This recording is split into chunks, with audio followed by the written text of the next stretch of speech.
Le Grand Matin Sud Radio, 7h-9h, Jean-Jacques Bourdin. Nous sommes avec, et je l'en remercie, Xavier Driancourt, ancien ambassadeur de France en Algérie. Xavier Driancourt, bonjour. Bonjour, Monsieur Bourdin. Merci. Je rappelle que vous avez été 2 fois, je crois, ambassadeur. 2008, oui, 2012 tout à fait.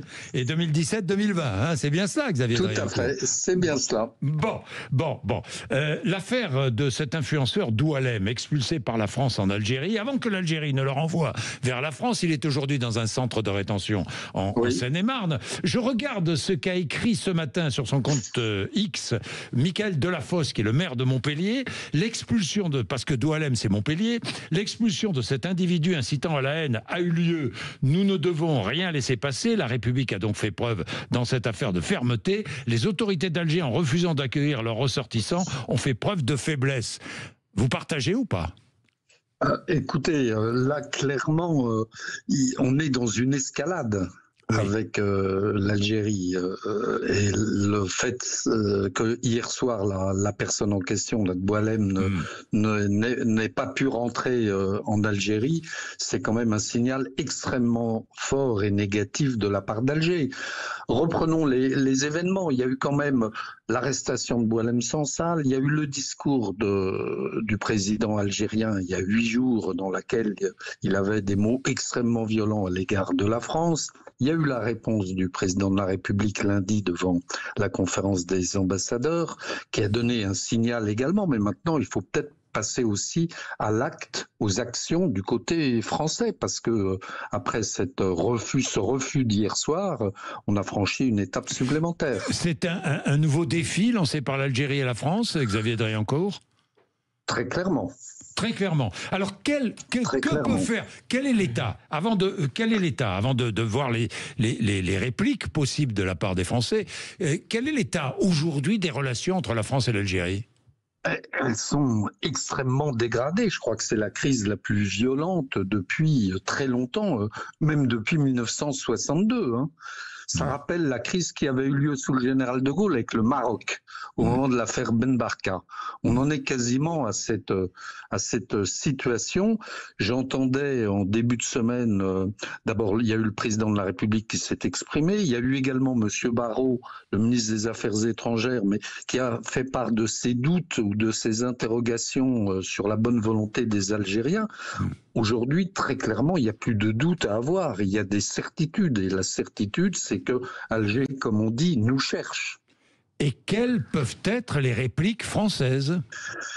Je pense que, et je l'ai dit souvent et écrit souvent, les Algériens ne comprennent que le rapport de force. Donc il faut envoyer des signaux extrêmement clairs également aux Algériens. Il ne faut pas se contenter de paroles, il faut passer à l'action. Alors, M. Retailleau, le ministre de l'Intérieur, a pris un certain nombre d'actions qui sont importantes, mais il faut sans doute aller plus loin, il faut prendre des mesures. Alors j'en ai souvent parlé, l'accord de 68, l'échange de lettres de 2007, la mosquée de Paris, etc. Et puis là, dans les cas comme celui d'hier soir, il faut se poser la question de savoir jusqu'où on va aller dans cette escalade. Est-ce qu'un jour, il ne va pas falloir interdire les avions d'Air Algérie, puisque les passagers ne peuvent pas descendre à Alger Il faut se poser la question. Il faut se poser la question des relations consulaires.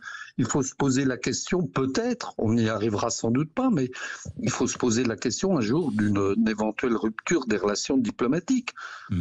Vous avez écrit L'énigme algérienne, chronique d'une ambassade à Alger aux éditions de l'Observatoire en 2022.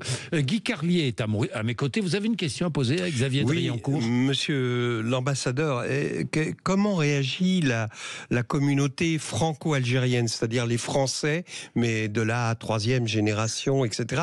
Est-ce que l'attitude de l'Algérie à l'égard de la France les met en porte-à-faux, ou quelle est leur position par rapport à... Est-ce qu'on sait, quelle est la position des Franco-Algériens ? Oui, alors écoutez, je crois que la communauté algérienne ou franco-algérienne, elle est très hétérogène. Je crois qu'on ne peut pas parler d'une communauté franco-algérienne. Il y a des réactions très diverses. Il y a des réactions on voit sur les réseaux sociaux d'un certain nombre de personnes qui soutiennent la politique de fermeté de M. Retailleau et de la France, et il y en a d'autres qui, au contraire, font preuve d'un nationalisme, dirais-je, d'un nationalisme algérien qui dépasse l'entendement. Alors il faut voir aussi dans ces réseaux sociaux quels sont les vrais comptes, quels sont les trolls, les mouches électroniques, etc.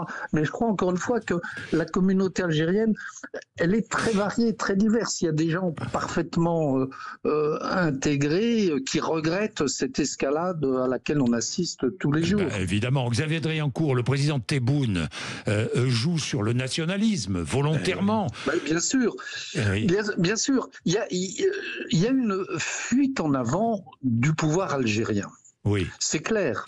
Une fuite en avant qui s'explique, de mon point de vue, encore une fois, je ne parle que mon nom, de mon point de vue, par deux phénomènes. D'abord, une très grande fragilité intérieure du pays, et ce pouvoir est aux abois. Le président algérien a été réélu il y a 2 mois avec 10% de participation. Et 85% des voix, donc vous voyez la nature du régime démocratique. Et deuxièmement, il y a un hashtag qui circule en Algérie et qui est viral depuis plusieurs semaines. Ce hashtag, c'est « Je suis mécontent ». Et je suis mécontent de qui? Je suis mécontent du pouvoir. Et le pouvoir algérien craint des manifestations, et notamment à l'approche de l'anniversaire du Hirak, qui avait provoqué la chute de Bouteflika. Le pouvoir algérien est très anxieux. Et puis deuxièmement, le pouvoir est très fragile au plan international, parce qu'ils sont brouillés avec le Maroc, ils sont brouillés avec l'Espagne, aujourd'hui brouillés fortement avec la France. Ils ont été mis à la porte du Mali et la Russie n'a pas soutenu Bachar. Oui. Donc, vous voyez, il y a une sorte de crispation, une double crispation de ce pouvoir sur le plan interne et sur le plan international. Et la relation franco-algérienne est un des signaux de cette fuite en avant. De cette fuite en avance. Très intéressant ce que vous venez de nous expliquer, Xavier Driancourt. Merci beaucoup. Je vous en prie. Je rappelle le titre de votre dernier livre, L'énigme algérienne, chronique d'une ambassade à Alger, aux éditions de l'Observatoire. Il est 8h30. Je reçois Jérôme Guedj dans un instant. Très intéressant aussi, député de l'Essonne, surtout porte-parole du Parti socialiste. En attendant, le rappel des titres de l'actualité, Laurie Leclerc.